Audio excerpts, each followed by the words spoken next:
BTech లో ఉన్నప్పుడు love చేసుకున్నాం మేడం.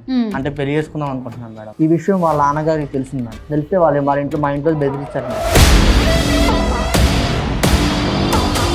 మా నాన్నగారికి మేము తెలిసిన తర్వాత ఎంత చెప్పినా ఎంత ఒప్పించినా కానీ అసలు వినడం లేదు.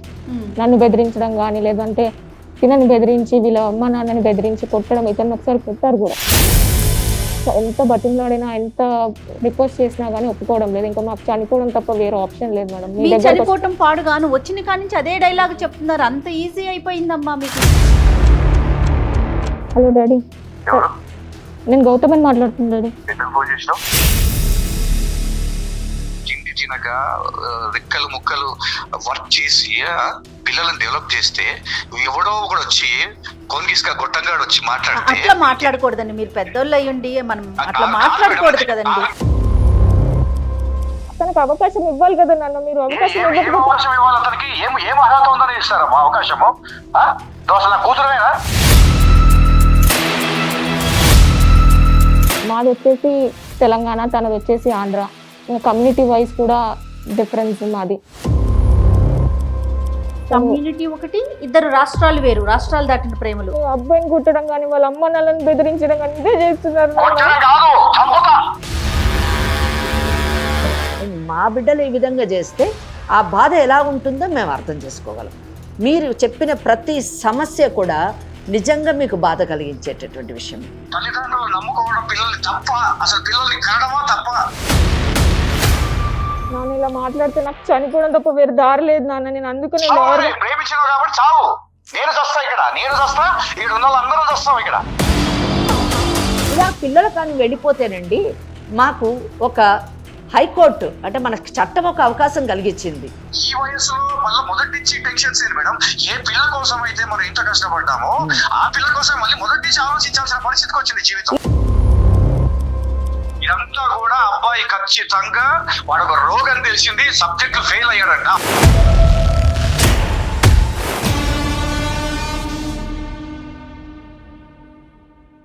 లీగల్ అడ్వైస్ కార్యక్రమానికి స్వాగతం. అమ్మా నమస్తే. నమస్తే అండి. అమ్మా గౌతమి, సందీప్ అనే ఇద్దరు పిల్లలు మన అప్రోచ్ అయ్యారమ్మా. మేమిద్దరం చనిపోదాం అనుకుంటున్నాం అంటే డిసైడ్ అయిపోయారనమాట. ఓకే, వాళ్ళకి అంత కష్టం అంత కష్టం ఏమొచ్చిందో ఒకసారి మనం తెలుసుకుందాం. అంటే ఇంట్లో తల్లిదండ్రులు ఉంటారు, సమాజం ఉంటుంది, చుట్టాలు ఉంటారు, ఇంకా వాళ్ళకి వేరే ప్రపంచంతో సంబంధమే లేదంటమ్మా. ఇద్దరు తనువు చాలిస్తారట. Oh my God. మరి వాళ్ళతోనే మనం మాట్లాడి తెలుసుకుందాము. నమస్తే అమ్మా. నమస్తే అమ్మా. చెప్పమ్మా సందీప్. లవ్ చేశాను మేడం. ఎవరు అసలు ఆ అమ్మాయి? ఎట్లా పరిచయం నీకు? నా కాలేజ్ లో పరిచయం మేడం. మీ క్లాస్మేట్? Junior madam. నాకు 2 years బ్యాక్ జూనియర్ అన్నమాట. ఎన్ని సంవత్సరాల నుంచి పరిచయం? అంటే బీటెక్ లో ఉన్నప్పుడే పరిచయం. ఓకే. బీటెక్ లో ఉన్నప్పుడు లవ్ చేసుకున్నాం మేడం. అంటే పెళ్లి చేసుకుందాం అనుకుంటున్నాం మేడం. బీటెక్ లోనే? బీటెక్ లోనే. ఓకే. వాళ్ళ పేరెంట్స్ ఒప్పుకోవట్లేదు మేడం. ఓకే. ఈ విషయం వాళ్ళ నాన్నగారికి తెలిసింది మేడం. తెలిస్తే వాళ్ళ ఇంట్లో మా ఇంట్లో బెదిరించారు మేడం. మీదే ఊరు? మాది విజయవాడ మేడం. అమ్మాయిది? నీదమ్మా? మహబూబ్ నగర్ మేడం. మహబూబ్ నగర్. ఓకే. అసలు సమస్య ఏంటి? అంటే వాళ్ళ ఇంట్లో ఒప్పుకోవట్లేదు మేడం. మీ ఇద్దరం కలిసి బతుకుదాం, చచ్చిపోతాం అవసరమైతే. ఇంకా చచ్చిపోవటమే ఫైనల్? ఒప్పుకోపోతే చచ్చిపోతాం మేడం. నువ్వేమంటావు తల్లి? నేను అదే అంటాను మేడం. మా నాన్నగారికి మేము తెలిసిన తర్వాత ఎంత చెప్పినా ఎంత ఒప్పించినా కానీ అసలు వినడం లేదు. నన్ను బెదిరించడం కానీ లేదంటే తినని బెదిరించి వీళ్ళ అమ్మ నాన్నని బెదిరించి కొట్టడం, ఇతను ఒకసారి కొట్టారు కూడా. సో ఎంత ప్రయత్నించినా గానీ ఒప్పుకోవడం లేదు. సో మాకు ఇంకా ఏం ఆప్షన్ లేదు. అది ఒక్కటే ఆప్షన్. నేను ఒక్కతే అమ్మాయి మేడం. మీ నాన్నగారు ఏం చేస్తారు? మీ నాన్నగారు బిజినెస్ మ్యాన్. మీ నాన్నగారు? మేడం తో మాట్లాడు ఒకసారి. మేడం నమస్తే మేడం. నమస్తే అమ్మా. పెద్దలు ఎందుకు ఒప్పుకోవట్లేదు? మా ఫాదర్ యాక్చువల్లీ బిజినెస్ మ్యాన్ అండి. నేను ఒక్కతే అమ్మాయి. చిన్నప్పటి నుంచి చాలా ముద్దుగా ఏ లోటు లేకుండా చూసుకున్నారు. సో నేను స్టడీస్ కని చెప్పి హైదరాబాద్ రావడం జరిగింది. సో ఇక్కడ బీటెక్ లో చదువుతున్నప్పుడు ఈ అబ్బాయి పరిచయం అయ్యాడు. ఒక 2 years నుంచి బాగా కేరింగ్ గానీ బాండింగ్ బాగా ఇదై నేను ఇంకా ఈ అబ్బాయిని పెళ్లి చేసుకుందామని అనుకుంటున్నాను. అది మా నాన్నగారితో చెప్పాను. బట్ మా నాన్నగారు అస్సలు మమ్మల్ని మీతో పాటు బీటెక్ చేశారు కానీ ఉద్యోగం లేదు. ప్రయత్నిస్తున్నాడు. అంటే ఎంతకాలం అయింది బీటెక్ కంప్లీట్ అయ్యి? చదువుతున్నారా? అయిపోయింది? 2 years అయిపోయింది మేడం. కంప్లీట్ అయ్యి 2 years అవుతుంది. మీరు ఇంకా చదువుతున్నానండి. 4th year అండి. ఓకే. సో అదే చెప్పాను కానీ వినడం లేదు. చంపేస్తా అంటున్నారు. ఉద్యోగం లేకపోవటం ఒక్కటే సమస్య, ఇంకేమైనా సమస్యలు ఉన్నాయా వాళ్ళకి? ఉద్యోగం కాకుండా వీళ్ళది పేద ఫ్యామిలీ మేడం. మీ నాన్నగారికి తెలుసా వాళ్ళ ఫ్యామిలీ బ్యాక్గ్రౌండ్ గురించి ఇవన్నీ నువ్వు చెప్పావా? మాట్లాడారా ఆయన? మాట్లాడారండి. సో అయినా కానీ వెళ్ళి బెదిరించడం కానీ, ఎలా చేసుకుంటావు, కొట్టడం కానీ ఇలా చేశారు మేడం. ఎంత బతిమలాడినా, ఎంత రిక్వెస్ట్ చేసినా గానీ ఒప్పుకోవడం లేదు. ఇంకా మాకు చనిపోవడం తప్ప వేరే ఆప్షన్ లేదు మేడం. మీ చనిపోవటం పాడు గాను వచ్చిన కాడి నుంచి అదే డైలాగ్ చెప్తున్నారు. అంత ఈజీ అయిపోయిందమ్మా మీకు. మీ ఇంట్లో పరిస్థితి ఏంటి? ఒప్పిస్తాను మేడం. నువ్వు ఒప్పిస్తావా? ఒప్పిస్తాను మేడం ఇంట్లో. కొద్దిగా నేను అదే ఏదో మంచి కష్టపడి జాబ్ తెచ్చుకొని అమ్మాయిని చూసుకుందామనే ఉద్దేశంతో ఉన్నాను మేడం. వాళ్ళకి చెప్తే వాళ్ళ పేరెంట్స్ ఒప్పుకోకుండా మా పేరెంట్స్ మీద బెదిరిస్తారు మేడం. ఇంటికి వచ్చి కొట్టి అదంతా బెదిరించడం అవసరం? వాళ్ళు కొట్టి మేమే ఇద్దరం కలిసి చచ్చిపోతాను మేడం. 2 years నుంచి నువ్వేమన్నా ట్రయల్స్ లో ఉన్నావా? జాబ్ కోసం ట్రై చేస్తున్నా? అంటే బ్యాక్లాగ్స్ ఉన్నాయి మేడం, అవి కొద్దిగా క్లియర్ చేసుకున్న తర్వాత చేసుకుందాం అని చెప్పి మేడం. మీ ఇద్దరు పెళ్లి చేసుకుని ఎలా బతుకుతారు? నువ్వు తన్నెలా పోషిస్తావు? రేపొద్దున అంటే మీ ఇద్దరేనా? రేపు మూడో వాళ్ళు వస్తారు మీ జీవితంలోకి, ఎలా పోషిస్తావు నువ్వు? ఏదో పని చేసుకుంటా మేడం. అంటే ఇది సినిమా కాదు కదా నాన్న.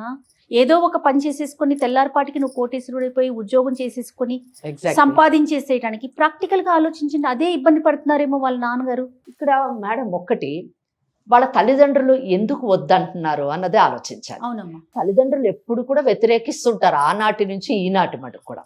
ఎందుకు వ్యతిరేకిస్తారంటే వాళ్ళు ప్రేమకి వ్యతిరేకులు కాదు, శత్రువులు కాదు. వాళ్ళు కేవలము వాళ్ళ భవిష్యత్తు, ప్రేమికుల యొక్క భవిష్యత్తు ఎలా ఉంటుంది అని చూడగలుగుతారు వాళ్ళ జీవితానుభవంతో. అమ్మ అసలు నీకు ఎందుకు ఇష్టం? Madam caring madam. మా నాన్న కంటే బాగా చూసుకున్నాడు. ఒకరినొకరిని అర్థం చేసుకోవడంలో కానీ, నాకు ఏ ప్రాబ్లం వచ్చినా కానీ మా నాన్న కంటే ఎక్కువ బాగా చూసుకున్నాడు. సో అది అర్థం చేసుకోవడం నాకు చాలా బాగా నచ్చింది. ప్రేమ చూపించేది నాకు, నా జీవితాంతం కలిసి ఉంటుందా అని చెప్పి పాపం మాట్లాడేది నాతో. అలాంటి వాళ్ళు నాకు లైఫ్ లాంగ్ బాగుంటారని అనుకుంటాం కదా మేడం. మాటలు కాదు కదా మేడం, వాళ్ళు పెట్టినా పెట్టపోయినా మాటలు అనేవాళ్ళు మేడం. ఆ మాటలకి ప్రేమించి నాకు కనెక్ట్ అయ్యాయి మేడం కొంచెం బాగా. గౌతమి ఒక పేద పిల్లోడిని ఎంచుకొని ఆయనలోని ఏమీ ఆశించకుండా తన జీవితం ఆ పేదరికంలో ఎలా కొనసాగుతుందో తను అర్థం చేసుకునే వయసు ఉంది, చదువు ఉంది. అలాగే ఆ అబ్బాయి కూడా తన యొక్క సహాయాన్ని లేదా తన యొక్క మాటల తీరుని ఇవన్నిటిని మెచ్చుకోవడం, ఆ సంస్కారాన్ని గౌరవించడం కూడా ఒక మంచి విషయం. కానీ ఇక్కడ పెద్దలు ఎందుకు వద్దంటున్నారు అన్న విషయానికి చాలా కారణాలు ఉండి ఉండొచ్చు. కానీ ఆ కారణాలు ఏంటో వీలైనంత మటుకు వాళ్ళ తల్లిదండ్రుల ద్వారా మనం వింటే బాగుంటదేమో అని నేను అనుకుంటున్నాను. మీ నాన్నగారితో ఏమన్నా మాట్లాడదామా? ఒకసారి మాట్లాడతారంటావా? ఆయన మాట్లాడదాం. మాట్లాడేకి ముందు బలమైన కారణాలు ఏమైనా ఉన్నాయా? మేడం మాది వచ్చేసి తెలంగాణ, తనది వచ్చేసి ఆంధ్ర. కమ్యూనిటీ వైజ్ కూడా డిఫరెన్స్ మాది. సో ఈ రీజన్స్ మా నాన్నకి కమ్యూనిటీ ఒకటి, ఇద్దరు రాష్ట్రాలు వేరు, రాష్ట్రాలు దాటిన ప్రేమలు. ఇంకా డబ్బు మెయిన్. మేము బాగా రిచ్ ఫ్యామిలీ, వాళ్ళది వచ్చేసి అసలు ఏం లేదు. న్యాచురల్లీ ఉంటది అది. గౌతమి కాల్ చేయనా? హలో హలో డాడీ, నేను గౌతమిని మాట్లాడుతున్నా డాడీ. ఎందుకు ఫోన్ చేసినావు? డాడీ ఏంటి డాడీ ఎలా అంటావు? అసలు నీకు ఒక తండ్రి అనే గౌరవాన్ని నువ్వు ఇస్తున్నావు ఫస్ట్? డాడీ అలా కాదు డాడీ, నేను చెప్పిన మాట కూడా మీరు వినాలి కదా. ఏం వింటావమ్మా? మిమ్మల్ని కని పెంచి కష్టపడి ఇన్ని సంవత్సరాలుగా అల్లారు ముద్దుగా చూసుకుంటే మీ అంతగా మీకు కాళ్ళు వచ్చి రెక్కలోకి వచ్చి ఎగిరిపోతే మేము ఎంత తిప్పలు పడుతున్నాం ఇక్కడ. ప్రేమించిన వాడిని కూడా మీరు ఒకసారి అర్థం చేసుకోవాలి కదా నాన్న. ఏది ప్రేమించుకోవాలమ్మా? ఏది ప్రేమించుకోవాలి? ప్రేమించేవాడికి ఒక అర్హత ఉంటుంది. ఫస్ట్ ఆఫ్ ఆల్ గుర్తుపెట్టుకో. నేను ఎంత అల్లారు ముద్దుగా చూసుకున్నావో ఇక్కడ మొత్తం ఊళ్ళో తల మొత్తం ఎత్తుకోకుండా చేసిన పరిస్థితి తెచ్చావు నువ్వు. అలా కాదు నాన్న, నేను మీకు చెప్పాను కూడా కదా. మీరు ఒకసారి చూసి ఒక తనకు అవకాశం ఇవ్వాలి కదా నాన్న. మీరు అవకాశం ఇవ్వాలి అతనికి. ఏం అర్హత ఉందని ఇస్తారమ్మా అవకాశము? నువ్వు అసలు నా కూతురువేనా? ఎంత ముద్దుగా చూసుకున్నా నువ్వు కాలు కింద పెడితే కందిపోతుందేమో నా కూతురని రెక్కలు ముక్కలు కష్టపడి నీ కోసం ఇంత చేస్తే కాళ్ళు కొని నువ్వు కావాల్సిన ఫోన్లు అన్ని ఇప్పిస్తే నువ్వు ఒక్క దెబ్బతో తండ్రి అనే విషయాన్ని మర్చిపోయినావు నువ్వు. నాన్న ఇలా మాట్లాడితే నాకు చనిపోవడం తప్ప వేరే దారి లేదు నాన్న. చనిపోమ్మా, ఇక్కడ మేము కూడా వస్తూనే ఉన్నాం తెలుసా. ఊర్లో తల ఎత్తుకోలేక ఎట్లుందంటే పరిస్థితి. ఎక్కడ కూతురు ఎక్కడ? ఏ సమాధానం చెప్తావు? ఎక్కడ పోయినా చెప్తావు? నాన్న మీకు ఊరు పరువు కావాలా? మీకు కూతురు ఇది కావాలా నాన్న చెప్పండి. ఆ విషయాన్ని నువ్వు కూడా ఆలోచించాలి. ఆ విషయాన్ని నువ్వు కూడా ఆలోచించాలమ్మా. తండ్రిగా నువ్వు గౌరవం ఏమిచ్చినావు, ఇంత కష్టపడి పెంచినావు కదా, ఒక్కసారి ఒక్క నిమిషం నువ్వు ఆలోచించావా? మా నాన్నగారు ఎంత నా కోసం చేశారు, ఏది కావాలంటే అది ఇప్పించారు, ఏది కావాలంటే చేశారు. అలాంటి నాన్నకి ఒక మాట చెప్పాలి, నాన్నకు కూడా ఒక ఇష్టాలు ఉంటాయని నువ్వు ఏనాడైనా చెప్పినావా? నాన్న నేను ప్రేమించాను కానీ పెళ్లి మాత్రం చేసుకోలేదు కదా నాన్న, అది మీకు ఒప్పించి చేసుకుందామని నేను ఇప్పటిదాకా మీరు బతిమలాడుకుంటూనే వచ్చాను. కానీ మీరు మాత్రం అబ్బాయిని కుట్టడం కానీ వాళ్ళ అమ్మ నాన్నని బెదిరించడం కానీ ఇదే చేస్తున్నారు. ఇద్దరిని చంపుతా నేను చెప్తున్నా, మంచిగా చెప్తున్నా. నేను ఇంకా మంచిలో చెడు అయిపోయింది. అయినా ఒక విషయం అమ్మా, నీకు చాలా సార్లు చెప్పినా, మన స్టేటస్ ఏంటి, మన పద్ధతులు ఏంటి, మనం ఏంటి, అసలు అవతల వాడికి ఒక చదువు ఉందా, చదువుకుని పాస్ అయ్యిందా, ఉద్యోగం చేసే అర్హత ఉందా, అతనికి ఏం ఆలోచించినావు? అసలు చేస్తాడు నాన్న, ట్రై చేస్తున్నాడు. నేను మీకు అదే చెప్పాను కదా, పాస్ అయ్యిందా? అవ్వలేదు కానీ ట్రై చేస్తున్నాడు నాన్న. మళ్ళీ ఇప్పుడు బ్యాక్ లాస్ రాస్తున్నాడు. నువ్వు చూస్తలేవా మన ఫ్యామిలీలో ఫారిన్ కంట్రీస్ వెళ్ళిన వాళ్ళే, చదువుకున్న వాళ్ళకి ఉద్యోగాలు లేక రోడ్ల మీద పెట్రోల్ బంకులో పనిచేస్తున్నారు. ఈ ఊర్లలో ఉండే వాళ్ళు వీళ్ళు ఎలా నేర్చుకుంటారు, ఎలా పాస్ అవుతారు, ఎలా నిన్ను పోషిస్తారు? ఎలా చెప్పు, నువ్వే చెప్పు. ఏదో ఒక రకంగా పెట్టి పోషిస్తారు. ఏదో ఒక రకంగా ఎట్లా పోషిస్తారే నాకు అర్థం కాదు. ఏదో రకంగా ఎట్లా పోషిస్తారు?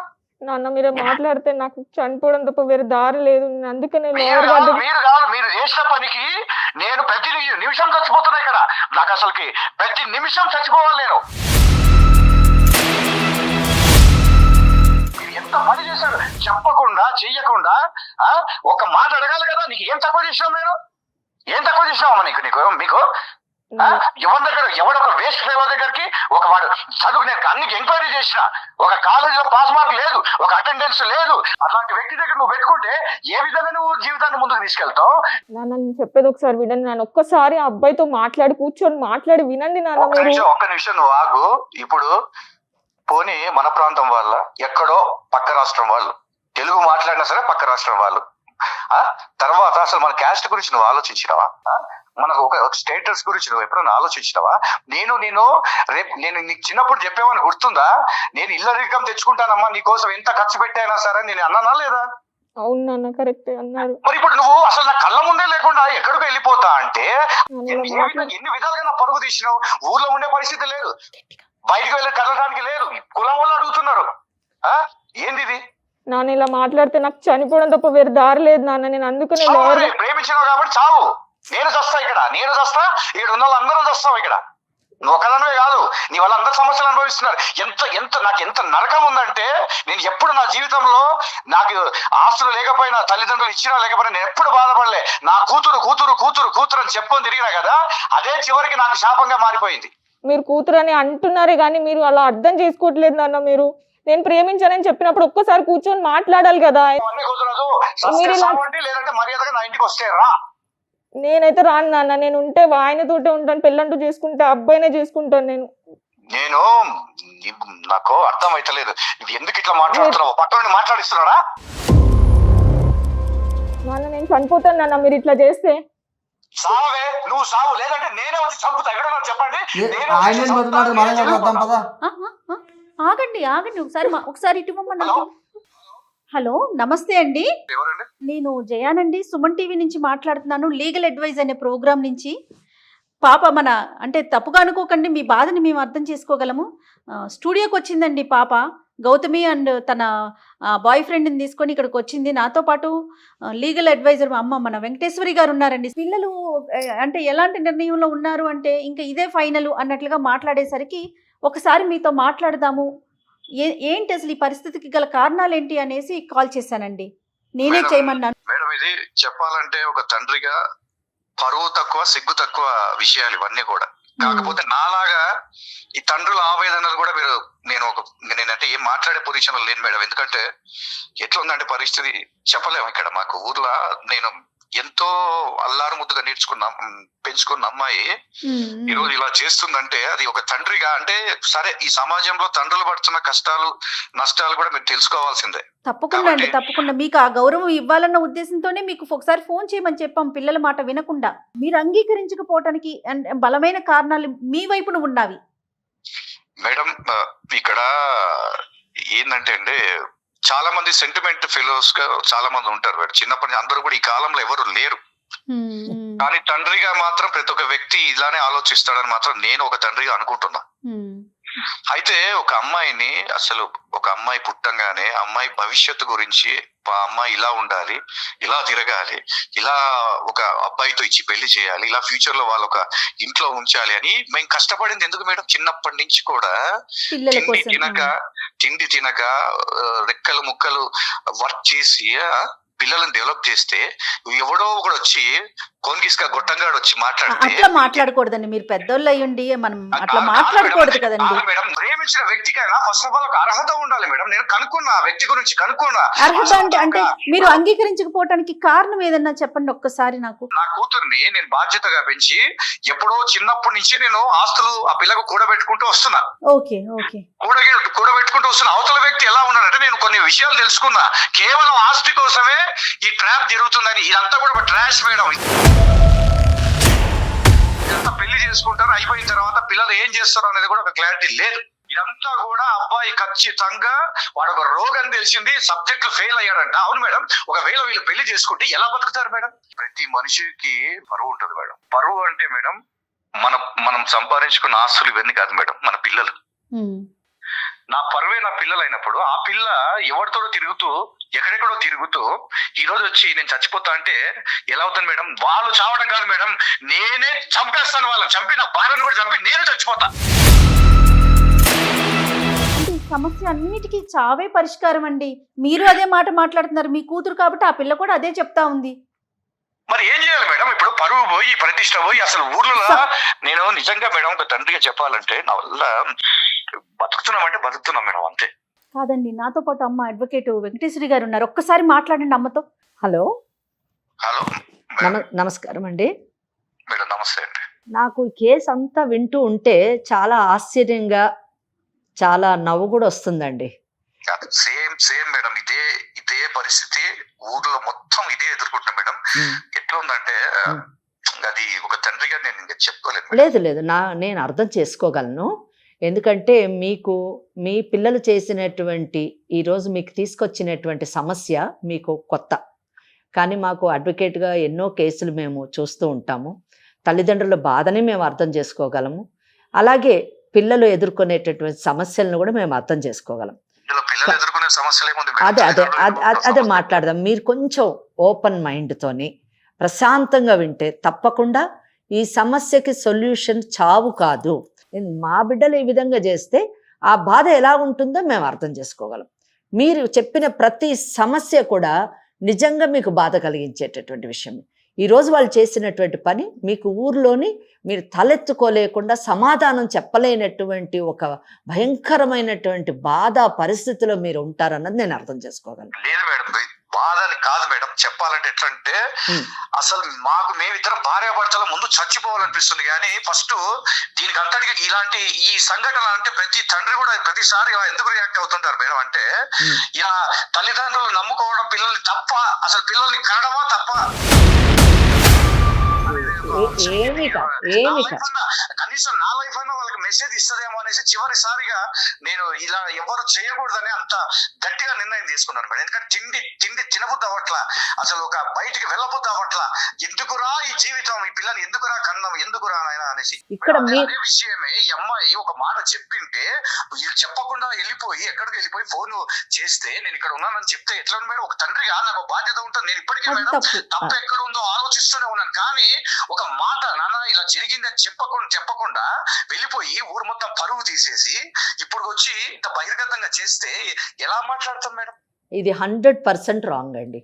నేను మీతో పూర్తిగా ఏకీభవిస్తున్నాను. ఇప్పుడు ఎందుకు భయపడ్డారు అంటే ఆయన ఒక 3 కారణాలు చెప్పారమ్మా తనతో మాట్లాడినప్పుడు. ఒకటి కమ్యూనిటీ, ఒకటి రాష్ట్రాలు వేరు, ఒకటి ఆస్తులు అంతస్తులు. అవి 3 ఆయన చెప్పినవి నిజాలు. వాటికి భయపడి పిల్లలు చెప్పలేదేమో, అది ఆలోచించాలి కదమ్మా పెద్దవాళ్ళు. అటువైపు కూడా ఆలోచించాలి కదా. అది కూడా ఆలోచించాలి. ఇంకో విషయం కూడా శ్రీనివాస్ గారు, నాకు నచ్చినటువంటిది ఏంటంటే ఈ కాలంలోని పిల్లలు తల్లిదండ్రులు చెప్పకుండా వెళ్ళిపోయి పెళ్ళిళ్ళు చేసుకొని తల్లిదండ్రులు వాళ్ళ కర్మానికి వదిలిపెట్టేది ఒక రకమైతే, కొత్తగా ట్రెండ్ ఏంటంటే 4 రోజులు తిరగడము, లివ్ ఇన్ రిలేషన్షిప్ అనడము, ఆ తర్వాత ఎవరి దారిన వాడు వెళ్ళిపోతున్న కాలంలో మేము పెళ్లి చేసుకుంటాము, ఆ పెళ్లి చేసుకోవడం కూడా ఎలాగ నాన్నను ఒప్పించి చేసుకుంటాము అని చెప్పేసి ఆ అమ్మాయి పదే పదే ఇందాక మీతో మాట్లాడినప్పుడు నేను విన్నాను. ఇక్కడ మీ పెంపకం యొక్క గొప్పతనం మాకు కనిపిస్తుంది, వాళ్ళలో ఉన్నటువంటి నిజాయితీ కూడా మాకు కనిపించింది. నిజం చెప్పాలి అదే మేడం, అదే నిజాయితీ ఎక్కడ పోయింది అసలు? ఈ కాలాలు ఎట్లున్నాయి మేడం, ఊళ్ళో కూడా చూస్తూనే ఉన్న పరిస్థితులు. 2 రోజులు 3 రోజులు పోతారు, పోయిన తర్వాత ఏదేదో జరుగుతుంది, మొత్తం అయిపోయిన తర్వాత నాన్న అంటే ఏం చేయాలి, ఎవరు చేసుకుంటారు నా పిల్లని? కరెక్ట్ ఎంత హీనంగా చూస్తారు. Correct correct. అటువంటి పరిస్థితిలోకి మనం తోయకూడదు. మనము వాళ్ళకు అండగా నిలబడి ఒక సాంప్రదాయ పద్ధతిలోని, ఒక సామాజిక పద్ధతిలోని, నైతిక విలువలతో కూడినటువంటి ఒక బంధాన్ని మనం ఏర్పాటు చేసి మనం వెనక అండగా నిలబడినప్పుడు తప్పు చేసేటటువంటి అవకాశం ఉండదు. ఆ అవకాశం మీ పిల్లలు మీకు ఇచ్చారు, మేము కూడా దానికి అంటే మీతోని సహకరించాలి అని అనుకుంటున్నాము. ఈ కేసులోనండి నేను అనుకుంటానంటే వినండి, మీకు నచ్చితే మీ యొక్క కన్సెంట్ ఇవ్వండి, ఆశీర్వదించండి. ఏదైనా కూడా ముఖ్యంగా పిల్లలు కాదు మేడం, తల్లిదండ్రుల గురించి ఆలోచించండి. ఎందుకంటే తప్పకుండా ఈ వయస్సులో మనము పిల్లలకు పెళ్లిళ్ళు చేసి వాళ్ళ ఆనందాలు కోరుకుంటాం, కానీ ఈ వయస్సులో మళ్ళీ మొదటి నుంచి టెన్షన్స్ ఏంది మేడం? ఏ పిల్ల కోసం అయితే మనం ఇంత కష్టపడ్డామో ఆ పిల్ల కోసం మళ్ళీ మొదటి నుంచి ఆలోచించాల్సిన పరిస్థితికి వచ్చింది జీవితం. మనం ఆ పరిస్థితి తీసుకురావద్దు. మీరు అందుకే వినట్లేదు. సొల్యూషన్ వింటే మీరు ఏది చెప్తున్నారో దాంతో మేము ఏకీభవిస్తున్నాం. ఇలా పిల్లలు కానీ వెళ్ళిపోతేనండి, మాకు ఒక హైకోర్టు అంటే మనకు చట్టం ఒక అవకాశం కలిగించింది. అంటే కూర్చొని మాట్లాడుకునేటటువంటి అవకాశం కూడా లేకుండా పిల్లవాడు కానీ పిల్ల కానివ్వండి మాట్లాడకుండా వెళ్ళిపోతే, తల్లిదండ్రులకు అవకాశం ఇవ్వకపోతే మనం హైకోర్టులో రిట్ ఆఫ్ హేబస్ కార్పస్ అని వేసుకోవచ్చండి. వేసుకున్నప్పుడు ఆ పిల్లని పిల్లవాడిని ఎవరైతే వెళ్ళిపోయారో వాళ్ళని హైకోర్టు ముందు నిలబెడతారు పోలీసు వ్యవస్థ. నిలబెట్టినప్పుడు అప్పుడు కోర్టు తల్లిదండ్రులతో మాట్లాడుకునేటటువంటి అవకాశం కలిగిస్తుంది. అప్పుడు కూర్చొని పిల్లలతో మాట్లాడి ఆ సమస్యని పరిష్కరించుకునేటటువంటి కేసులు, సందర్భాలు చరిత్రలో ఉన్నాయండి. అయితే ఇక్కడ ఓకే, ఇక్కడ ఆ అబ్బాయి గనుక నిజంగా ఒక ఫ్రాడ్ అనే ఒకటి గనుక తేలిందంటే అప్పుడు మీరు ఎలా నిర్ణయాలు తీసుకుంటారు మేడం? అందుకేనండి నిర్ణయం అసలు ఇప్పుడు తీసుకోవట్లేదు. నేను చెప్పేది ఈ కేసులో సొల్యూషన్ ఏంటంటే, మీరు చెప్పినట్టుగా ఆ అబ్బాయికి బ్యాక్లాగ్స్ ఉన్నాయి. అంటే బాధ్యత మనకి ఎక్కువగా కనిపించలేదు. నిజంగానే నేను మీతో ఏకీభవిస్తున్నాను. ఇప్పుడు బీటెక్ అది చేయట్లేదు. బీటెక్ అబ్బాయి కంప్లీట్ కాలేదు కనుక ఇది సమయం కాదు, పెళ్లి చేసుకునే సమయం కాదు. ఆ అబ్బాయి ఆర్థికంగా తన నిలదొక్కున్న తర్వాత ఆ అమ్మాయిని పెళ్లి చేసుకుంటే అప్పుడు ఆ అమ్మాయి బాధ్యత ఆర్థిక పరంగా తీసుకునేటటువంటి అవకాశం ఉంది. As far as financial problems are concern, ఇది మనము ఆ అబ్బాయి నిలదొక్కునేంత మటుకు పెళ్లికి అంగీకరించకుండా సమయాన్ని కేటాయిద్దాం. దీంతో ఫైనాన్షియల్ ప్రాబ్లం సాల్వ్ అవుతుంది. ఇంకా నెక్స్ట్ రీజనల్ ప్రాబ్లం, మా అమ్మాయి వెళ్ళిపోతుంది అంటే అది పెద్ద విషయం ఏం కాదు. మీ అమ్మాయి మీరున్నటువంటి ఊర్లోకే ఆ అబ్బాయి వస్తాడు, షిఫ్ట్ అవుతాడు, అక్కడే జాబ్ చేసుకునేటటువంటి పరిస్థితులు మీరు ఏర్పాటు చేయొచ్చు. మీరే అన్నారు కదా, మా అమ్మాయికి నేను అన్ని విధాలా సమకూర్చాను అండి అంటే ఆ అబ్బాయిని పెళ్లి చేసుకున్నప్పుడు ఆ అబ్బాయికి కూడా అవన్నీ లభించినట్టే కదా. కనుక మీకు అల్లుడు కాదు ఒక కొడుకుని తెచ్చుకున్నామని అనుకోండి మీరు. అలాగా ఇటు ఫైనాన్షియల్ ప్రాబ్లం సాల్వ్ అవుతుంది, రీజనల్ ప్రాబ్లం సాల్వ్ అవుతుంది. క్యాస్ట్ విషయంలో మాత్రం మీరు కాంప్రమైజ్ కావాల్సిందే. అయితే ఒక్క విషయం, ఇక్కడ మనము పెద్దవాళ్ళగా కాస్త కూల్గా ఆలోచించాలి. ఎందుకంటే మీకు ఎలాగా పెద్దలకి లీగల్ రెమెడీ ఉందో అలాగే రేపు పిల్లలకు కూడా రెమెడీ ఉంది. ఎందుకంటే రేపు వాళ్ళిద్దరూ పెళ్లి చేసుకొని మీకు చెప్పకుండా మా ఇద్దరికి ప్రొటెక్షన్ కావాలి, మేమిద్దరం భార్యాభర్తలము అని కోర్టుకు కానీ వాళ్ళు ఆశ్రయిస్తే తప్పకుండా కోర్టు వాళ్ళకి ప్రొటెక్షన్ ఇస్తుంది. ముఖ్యంగా వాళ్ళు పెళ్లి చేసుకునే అవకాశం కూడా ఉంది, ఎందుకంటే బోత్ ఆర్ మేజర్స్. కనుక అక్కడ చట్టపరంగా పెళ్లి చేసుకోవడానికి మేజర్స్ అయితే సరిపోతుంది. సెక్షన్ 5 ఆఫ్ హిందూ మ్యారేజ్ యాక్ట్లో ఉన్న కండిషన్స్ ఫుల్ఫిల్ అయిపోతే పెళ్లి చేసుకోవచ్చు. దానికి క్యాస్ట్ ప్రాబ్లం కానివ్వండి, ఫైనాన్షియల్ ప్రాబ్లమ్స్ కానివ్వండి, లేదా రీజనల్ ప్రాబ్లమ్స్ కానివ్వండి, ఇవన్నీ కండిషన్స్ కాదు మ్యారేజ్కి. అడుగుదాము ఆ అబ్బాయి ఎంత కాలంలో సెటిల్ అవుతాడు, ఫైనాన్షియల్గా ఎంత కాలానికి నిలదొక్కుని తన భార్యని పోషించుకునేటటువంటి పరిస్థితికి ఎప్పట్లోనే అతను రాగలడో కనుక్కొని అప్పుడు మటుకు వీళ్ళిద్దరు పెళ్లి చేయకుండా వాళ్ళిద్దరూ మామూలుగా ఉంటారు. ఆ తర్వాత మీరు నిలబడి పెళ్లి చేస్తే బాగుంటుంది. అంత మటుకు కావాలంటే ఒక agreement, MOU memorandum of understanding కూడా మీరు రాసుకోవచ్చు. ఎందుకంటే ఆ పిల్లోడు కూడా ప్రొటెక్షన్ ఉండాలి. ఈ లోపల మీరు మీ అమ్మాయికి బలవంతంగా వేరే పెళ్లి చేసినా అది కూడా చాలా ప్రాబ్లమాటిక్ అవుతుంది. కాబట్టి ఆ అబ్బాయికి ప్రొటెక్షన్ ముగ్గురు కలిసి, అంటే వాళ్ళ తల్లిదండ్రులు, మీ తల్లిదండ్రులు, ఈ పిల్లలిద్దరూ కలిసి 3 పార్టీలుగా ఒక మెమరాండమ్ ఆఫ్ అండర్స్టాండింగ్ చేసుకొని ఆ కండిషన్స్ ప్రకారం వెయిట్ చేయండి. అందులో ఏ కండిషన్ తప్పినా కానీ కోర్టుకు వెళ్ళేటటువంటి అవకాశం ఉంది అని రాసుకుంటే బాగుంటుందని నేను అనుకుంటున్నాను. ఈ దిశలో ఆలోచించండి. మరి ఏమంటారు మీరు? తప్పకుండా మేడం. నేను అంటే ఒక బాధ్యత గల తండ్రిగా నేను కూడా ఆలోచించాల్సిన బాధ్యత, ఎందుకంటే పిల్లలే మనకు సర్వస్వాన్ని మనం ఎప్పటికీ అనుకుంటుంటాం మేడం. అంతే కదా. కాబట్టి ఇన్ని రోజుల నుంచి నేను ఎదురు చూస్తూ వచ్చాను, లేకపోతే ఎప్పుడో ఏదో చేసేవాడిని. కాకపోతే ఇప్పుడు ఏంటంటే మేడం, మీరు చెప్పినది అది బాగానే ఉంది. నేను కూడా మీరు అన్నట్టుగానే మీ అండర్ కవర్ లోనే ఒకసారి కలిసి మాట్లాడుకొని మనము ఆ అబ్బాయి ఇప్పుడు ఉన్నది ఏంటంటే అండి, ఆ బీటెక్ బ్యాక్లాగ్స్ క్లియర్ చేయాలి, జాబ్ సంపాదించుకోవాలి. ఇదంతా ఎంత టైంలో చేయగలుగుతాడు? అదే మేడం, నేను ఫస్ట్ నుంచి అసలు ఒకసారి ఒక పనికి వాళ్ళ పని చేసేటప్పుడు ఒకసారి ఆలోచించుకోవాలి. ఏది లేకుండా వెళ్ళిపోయి అసలు ఏంటి, ఒక మనిషి అందంగా ఉంటే వెళ్ళి ప్రేమించాడు మేడం, ఇదే సమాజమా ఇది? అదే అందుకనే ఇప్పుడు ఈ విధంగా మనం పరిష్కరిద్దామండి. మీరు తప్పకుండా మీరు నాకు ఫోన్ చేయడం అనేది చాలా సంతోషకరమైన విషయం. నేను దేనికైనా రెడీగానే ఉన్నాను మేడం. కాకపోతే ఎవరికి వాళ్ళ నిర్ణయాలు తీసుకుంటే ఇక మేమెందుకు పెడతాం? లేదులేండి, పిల్లలు కదా. ఏమమ్మా నువ్వేం చెప్తే ఇప్పుడు మేడం చెప్పిన దానికి మీ నాన్నగారు ఒప్పుకుంటున్నారు.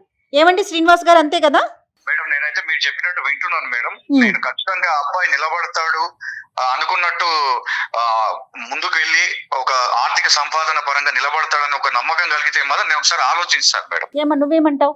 నేను ఒప్పుకుంటాను మేడం. కానీ ఈ అబ్బాయి సెటిల్ అయ్యేంత వరకు ఈ అబ్బాయి జోలికి గాని వాళ్ళ పేరెంట్స్ జోలికి గాని వెళ్ళను అని మీరు ఈ ముందర మీరు మా నాన్నగారితో ఒప్పిస్తే మాత్రం నేను ఉంటాను. ఎందుకంటే మా నాన్న విషయం నాకు తెలుసు. సందీప్ నువ్వేమంటావమ్మా? సార్ కూర్చొని మాట్లాడి సరిపోతుంది, మా పేరెంట్స్ వాళ్ళ పేరెంట్స్. నువ్వు బ్యాక్లాగ్స్ ఎప్పుడు క్లియర్ చేస్తావు?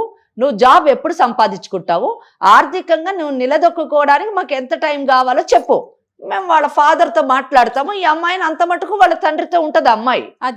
అది మాకు కావాల్సి. నీకు ఎంత టైం కావాలి? నాకు ఒక 3 years కావాలి మేడం. ఇదండి శ్రీనివాస్ గారు, ఒక 3 సంవత్సరాల టైం అడుగుతున్నాడండి సందీప్.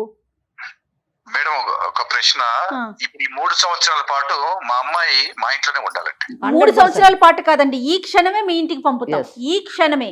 మీరు పెద్దవాళ్ళు చెప్తున్నారు కాబట్టి నేను కూడా ఆలోచించి నిర్ణయం తీసుకుంటాను మేడం. మీరు చెప్పినట్టే నేను చేస్తాను. తప్పకుండా. 3 years అతను టైం అడుగుతున్నాడు కదా, అతను బ్యాక్లాగ్స్ గానీ అసలు ఎలా నిలబడతాడు అనేది అది అబ్జర్వేషన్ జరుగుతూ నాకు ఒక రిపోర్ట్ అనేది ఎప్పటికప్పుడు కావాలి మేడం. తప్పకుండా అండి. ఆ తర్వాత నేను మీరు అన్నట్టే పాజిటివ్ గా గనుక నాకు అనిపించి అబ్బాయి అనుకున్న విధంగా ప్రయత్నం చేయగలిగితే మాత్రం నేను తండ్రిగా తీసుకోవాల్సిన నిర్ణయాలు నేను తీసుకొని పాజిటివ్ గానే తీసుకుంటానని మాటిస్తున్నాను. అది పాప ఒకసారి మాట్లాడుతుందంట, ఒక్క నిమిషం అండి. నాన్న చెప్పమ్మా. సారీ నాన్న. సరే మండి, నేను ఏంటంటే ఆ మాట నేనేం మాట్లాడలే పొజిషన్ లేనమ్మా, ఎందుకంటే పెద్దలు మాట్లాడారు, అన్నీ అయిపోయినాయి. వాళ్ళు చెప్పిన నిర్ణయాల ప్రకారం నేనైతే వాళ్ళ మాటనే వినాలనుకుంటున్నాను. నువ్వు తండ్రి మాట నిలబెడతావా, ఏది మంచి ఏది చెడు అని నాకంటే గొప్పగా చెప్పేవాళ్ళు అక్కడ ఉన్నారు. కాబట్టి నువ్వు ఆలోచించుకొని నిర్ణయాలు తీసుకొని వస్తే నాకు అనుకున్నట్టుగా అతను మారినట్లయితే నేను నా అభిప్రాయాలు నేను చేయాల్సినవి నేను చేస్తాను. సరే నాన్న, ఇంటికి వస్తాను నాన్న. సరే, చాలా సంతోషం శ్రీనివాస్ గారు. Okay madam. నమస్తే అండి. శ్రీనివాస్ గారు, పెళ్లికి పిలవాలి మమ్మల్ని. చూద్దాం మేడం, మనం ఫస్ట్ ఆఫ్ ఆల్ అనుకున్నట్లు జరిగితే దాని ప్రకారం తప్పకుండా మీరు పాజిటివ్ గా ఉండండి. ఆ అబ్బాయికి కూడా మేము చెప్తాము, కౌన్సిలింగ్ చేస్తాము. తప్పకుండా మేడం. రైట్ అండి. నమస్తే. ఓకేనమ్మా, నమస్తే.